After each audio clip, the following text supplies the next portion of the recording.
Contohnya adalah ustadzun karimun, inna ustadzan kariman, min ustadzin karimin. Ini adalah salah satu contoh ya tentang penggunaan rumus nakiroh bertemu nakiroh sifat. Ciri sifatnya yang mana? Ya, salah satu contoh ciri sifat adalah ya pada huruf ketiga pada isim karimun. Ya pada huruf ketiga yang kita bisa.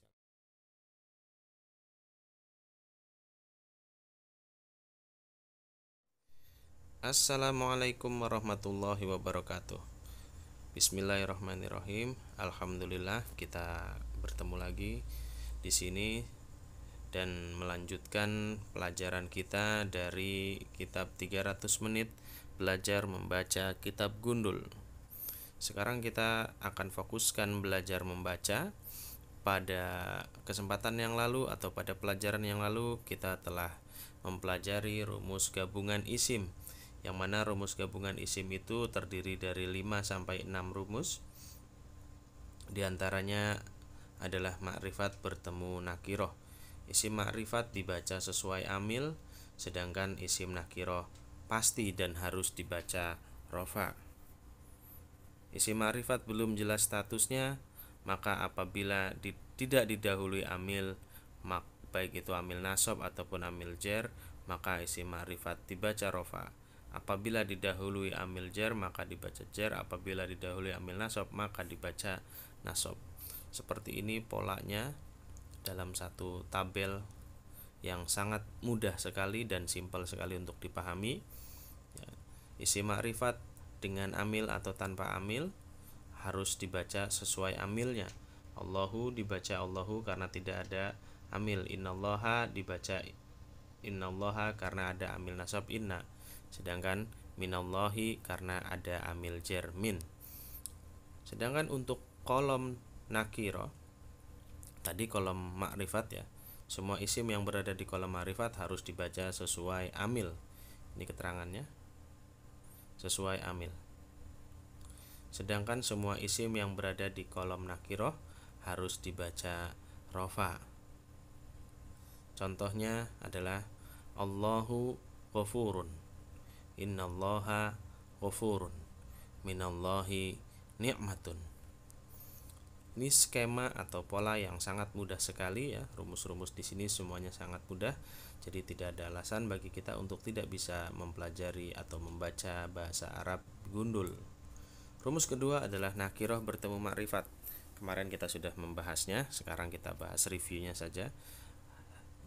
Nakiroh dibaca sesuai amil, sedangkan makrifat pasti dibaca jer. Keterangannya boleh di pause apabila ingin dibaca, atau bagi yang memiliki PDF-nya nanti bisa dilihat di halaman 15 ya. Di sini boleh untuk yang ingin mendapatkan PDF-nya bisa dilihat di kolom deskripsi caranya ya. Langsung saja kita masuk ke contoh. Contoh rumus penggabungan isim nakiroh bertemu dengan makrifat. Kitabun karena tanpa amil dibaca rofa. Inna kitaban karena ada amil nasab dibaca nasab. Fi kitabin karena ada amil jer dibaca sesuai amil yaitu kitabin. Sedangkan pada kolom makrifat semua isim harus dibaca jer. Dan apabila disambung, isim pertama tidak boleh tanwin meskipun berbentuk nakiroh. Catatan ya, isim pertama tidak boleh tanwin meskipun berbentuk nakiroh. Maka kita harus membacanya kitabul ustadi. Karena ini ada alif lam maka dibaca masuk kitabul ustadi. Inna kitabal ustadi. Fi kitabil ustadi. Sangat mudah sekali. Semua yang ada di kolom nakiroh dibaca sesuai amil, sedangkan semua yang ada di kolom makrifat dibaca jer. Sekarang kita masuk ke rumus baru, yaitu rumus yang ketiga. Makrifat bertemu dengan makrifat. Apabila isim makrifat bertemu dengan isim makrifat, maka isim makrifat pertama dibaca sesuai amil, Sedangkan isim makrifat yang kedua dibaca sama atau mengikuti isim makrifat yang pertama. Tanpa berbelit-belit dan bersusah payah, langsung saja contohnya. Alkitabu. Alkitabu dibaca alkitabu karena ada alif lam yaitu isim makrifat, tidak un ya. Sedangkan dibaca rofa'u karena tidak ada amil. Sedangkan inna kitaba dibaca kitaba karena ada amil nasab inna. Fil kitabi seperti yang kita tahu karena ada amil jarfi. Semua yang ada di kolom makrifat pertama harus dibaca sesuai amil. Sedangkan yang ada di kolom makrifat kedua harus dibaca sama atau mengikuti makrifat yang pertama. Contohnya adalah al-kitabul jadidu, innal kitabal jadida fil kitabil jadidi. Nah, ini adalah contoh rumus sederhana makrifat bertemu dengan makrifat. Ya, tentu kita harus mengetahui apabila isim makrifat dan isim nakiroh harus di luar kepala. Apabila bertemu dengan makrifat dengan nakiroh, nakiroh dengan makrifat, makrifat dengan makrifat, kita harus tahu rumus mana yang digunakan. Tentu harus kita menghafalnya.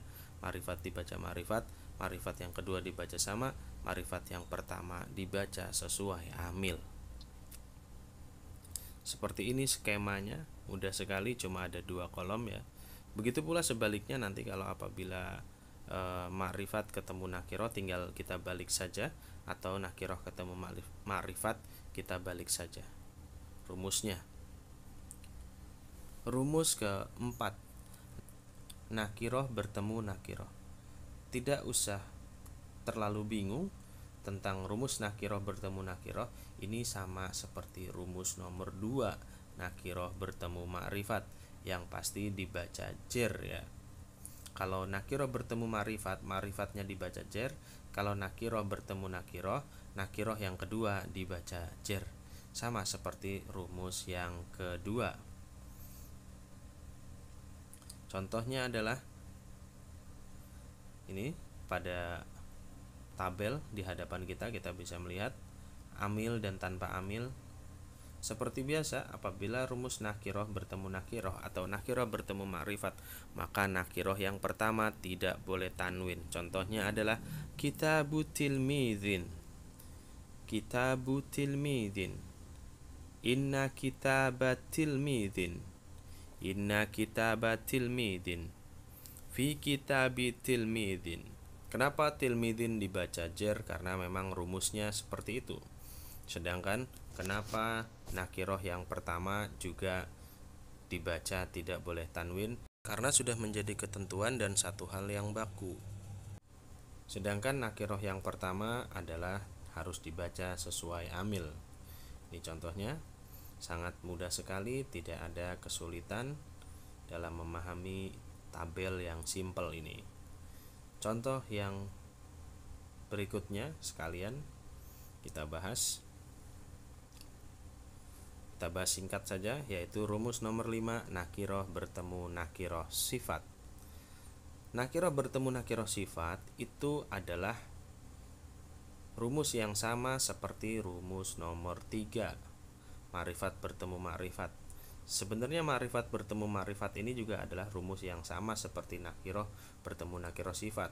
Aslinya rumus nomor 3 ini adalah makrifat bertemu makrifat sifat. Karena nanti ada makrifat bertemu makrifat, ada makrifat bertemu makrifat sifat. Nah, itu akan berpengaruh apabila kita masuk ke rumus fiil. Kalau di sini sekarang kita tidak akan terlalu berpengaruh karena kita hanya akan mempelajari rumus isim saja. Makrifat bertemu makrifat. Kembali lagi kepada nakiroh bertemu nakiroh sifat. Rumus dasar nakiroh bertemu nakiroh sifat adalah nakiroh dibaca sesuai amil, sedangkan nakiroh sifat dibaca sama. Langsung saja lihat contohnya. Tapi sebelum kita melihat contohnya, di sini ada ciri nakiroh sifat. Mungkin ciri nakiroh sifat butuh pembahasan khusus untuk membahasnya. Di sini kita bisa lihat sekilas saja ya. Pada episode yang akan datang nanti kita akan khususkan bahas tentang nakiroh sifat.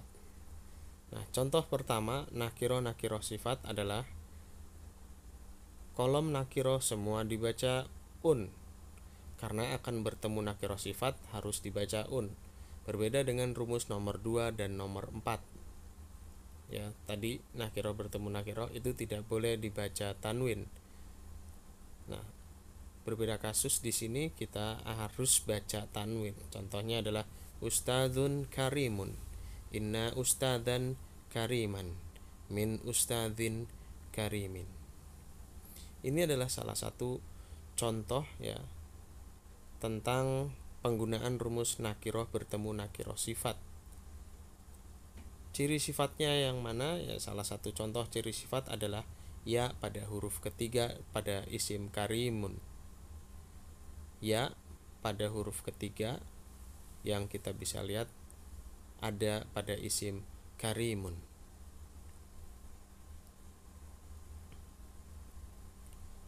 Contoh yang kedua adalah madrasatun shaghiratun.